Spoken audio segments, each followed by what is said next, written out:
Pag iwan ako, Indian Mingo ng puwa. Puwa ang panit niya. Init din kayo sa Pilipinas. Sorry guys.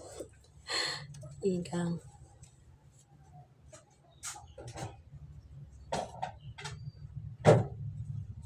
So, ani ato isulod ang mga mangga. Dili na nato apilo ng kana iso. So, gamit ani kay para madali kaysa kutsilyo. Kaya dili siya madali. Dili madali kutsilyo. Masama naman ta. Pero nakasuway ko ani na nahiwa jud ang akong kaning finger nako. Kaning tunga. As in nahiwa kay. Sabi nito. Murag kani siguro o kani. Murag kani siguro. Basta nahiwa jud siya guys. Dako kay gisi. Ano to? Murag hintagam ko. Hintagam ko ani pero karon kay himbalik na siya. As in ayo na siya guys. Kasi sige na tambalan. So,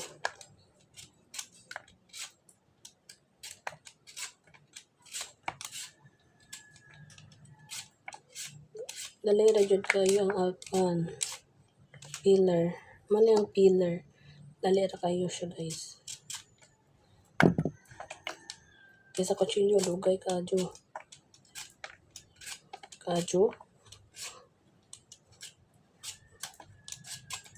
Kaayo, pikadyo. Lahig termay.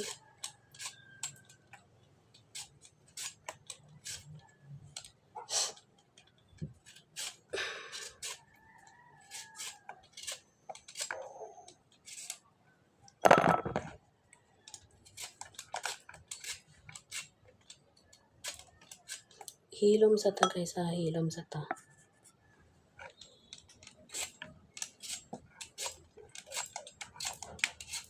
Hilom sa ta guys kay para makafocus tag panit. Ina mo makoy-lain makayaw-yawan guys. Namo tay lain ma topic.